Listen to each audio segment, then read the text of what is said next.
Oi pessoal, no vídeo de hoje nós vamos fazer um exercício que envolve o cálculo de derivada de quocientes de funções.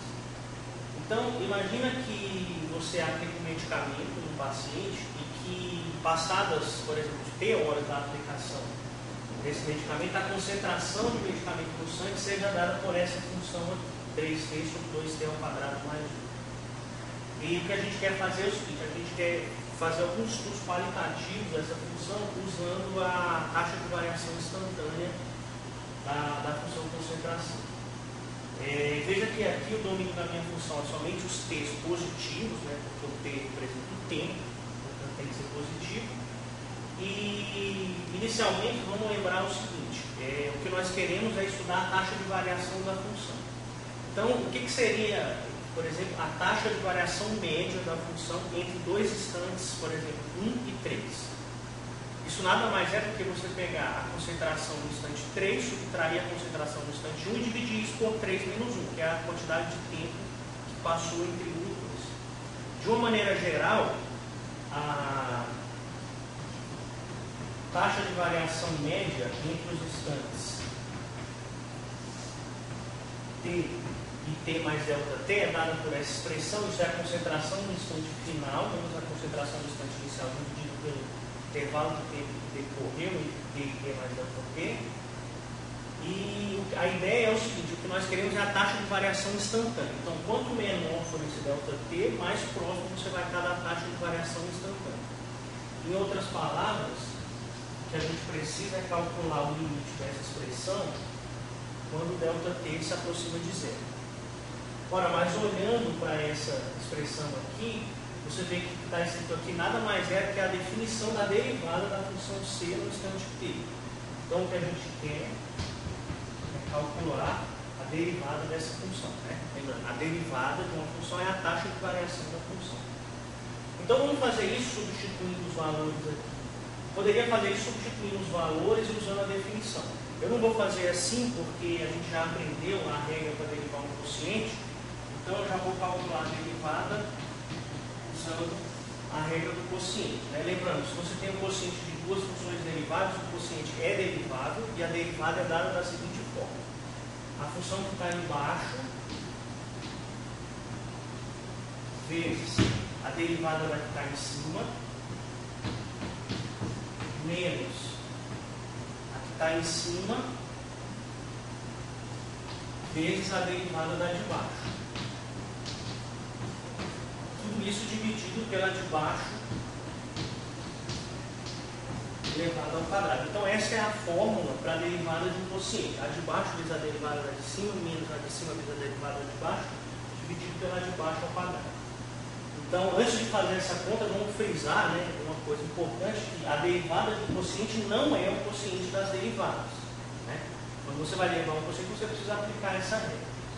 Bem, e agora fica fácil fazer a conta, porque aqui é derivada de polinômios, né, de monômios. Basta lembrar que a derivada de uma coisa do tipo t elevado a k é kt a k menos 1.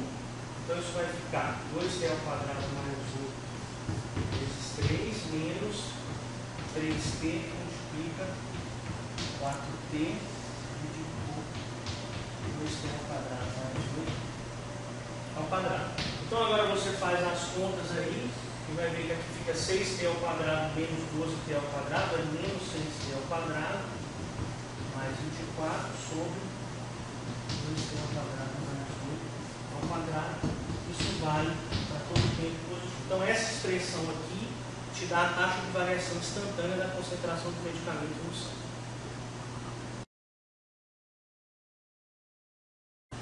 Beleza, pessoal? Então agora, uma vez que nós já achamos aqui a taxa de variação, vamos fazer alguma análise qualitativa desse negócio. Ver que tipo de informação essa derivada poderia nos dar a respeito da concentração. Então, a primeira pergunta que eu vou fazer é o seguinte, lembrando que a derivada é uma taxa de variação e do ponto de vista geométrico, a derivada da função do ponto, ela representa a inclinação da reta tangente naquele ponto. Então, eu poderia me perguntar o seguinte, será que a reta tangente a esse gráfico, ela fica horizontal em algum momento? Em outras palavras, lembrando, uma reta horizontal é uma reta que tem inclinação zero. Então, existe algum valor de t para o qual a derivada se anula, você tem uma reta tangente horizontal. Bem, para responder a pergunta, basta achar as raízes dessa função aqui, né? Então tem que acontecer que menos 6t² mais 24 sobre 2t² mais 8 tem que ser zero. Ora, uma fração só é zero quando o numerador é zero. Então, no fundo, o que tem que acontecer? Que menos 6t² mais 24 tem que ser zero, que é a mesma coisa que dizer que 6t² é 24, e, portanto, o t, você multiplica por 1 sobre 6 dos dois lados, e extrai a raiz quadrada, você encontraria que t é mais ou menos raiz de 4, é mais ou menos 2, e é claro que agora você precisa ver o domínio da sua derivada, né? O domínio são os t's positivos, o t é o tempo. Então, evidentemente, esse ponto t igual a menos 2 não faz sentido. Então, o que acontece é que você joga fora esse menos 2 e, portanto, c' de t é 0 se somente se t igual a 2. Então, no ponto 2, você vai ter uma tangente horizontal. E esse mesmo tipo de raciocínio você pode fazer para outros pontos. Por exemplo, se você calcular o c' de 1, por exemplo, é só você substituir aqui, vai ficar 24 menos 18, dividido por 10 ao quadrado, vai dar 18 sobre 100. Isso significa que no instante t igual a 1, a taxa de variação da concentração é exatamente esse número, 18 sobre 100. Geometricamente quer dizer que no instante 1 você vai ter uma reta tangente com inclinação positiva. Se você fizesse a conta agora no 3, por exemplo, se você quer saber só o sinal, na verdade você não precisa fazer a conta toda, né? Você vem aqui, quando você fizer 3 ao quadrado é 9, 6 vezes 9 é 54, quando está negativo, você vê que esse numerador vai ficar negativo, o denominador é sempre positivo. Então o que acontece é que o c' de 3 é menor do que zero. Isso significa mais ou menos o seguinte: como o c' de 1 é positivo, você tem uma inclinação de reta tangente positiva, significa que perto do instante t igual a 1, a concentração está crescendo. E depois, lá no instante 3, perto do instante 3, tem uma reta tangente com inclinação negativa.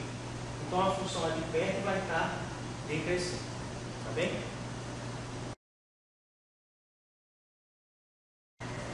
Ótimo, pessoal. Então, para finalizar, vamos só tentar utilizar essas informações acerca da taxa de variação para fazer um esboço do gráfico dessa função. Então, aqui eu coloquei o eixo t e centro d. Aqui eu só repeti aquelas informações que nós obtivemos anteriormente. E note o seguinte: essa informação aqui me diz que quando t é 2, você vai ter uma reta tangente horizontal. Então, eu vou colocar em amarelo que seria um pedaço da reta tangente. Teve uma reta tangente aqui assim. No ponto 1, né, então aqui é 1, 2, no ponto 1, a gente tinha visto que a derivada era positiva, então aqui eu tenho uma reta tangente com inclinação positiva, e do mesmo jeito no ponto 3 eu vou ter uma inclinação negativa. Então essa função, o gráfico dessa função deve ter mais ou menos a seguinte cara. Veja que quando t se aproxima de zero, esse negócio se aproxima de zero, né? Porque o numerador vai para zero, o denominador vai para 8. Portanto, aqui eu tenho uma bolinha aberta no zero. E a função vem assim. Aqui eu tenho uma reta tangente horizontal. Depois, ela faz assim.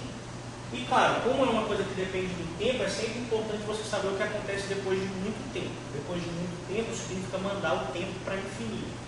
Veja que se você usar lá aquelas técnicas da semana 3, e ver que quando t é muito grande, esse 2t² fica bem maior que esse 3t, e esse negócio se aproxima de zero.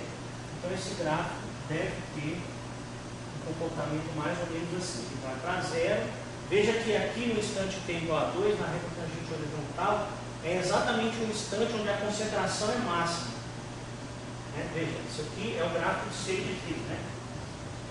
Então, quando t é 2, a concentração de medicamento no sangue está a maior possível.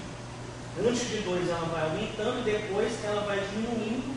Depois de muito tempo, quando t vai para o infinito, a concentração se aproxima de zero. Tá bem? Veja que esse tipo de análise pode ser importante, por exemplo, quando você vai tomar qualquer tipo de medicamento, e o tratamento é um tratamento que não é só uma dose, sei lá, 7 dias, tem medicamento que você toma de 8 em 8 horas, outros de 12 em 12, uma vez por dia. Então, certamente o fármaco que elaborou esse medicamento teve que pensar nesse tipo de coisa, né? Então, quando você toma de 24 em 24 horas, você quer que durante as 24 horas o medicamento esteja agindo no seu corpo. Então, esse tipo de análise aqui vai ser importante. E, claro, o que você fez para a concentração do medicamento pode ser feita para qualquer outro tipo de função. Tá bem? Espero que tenha ficado claro e até uma próxima.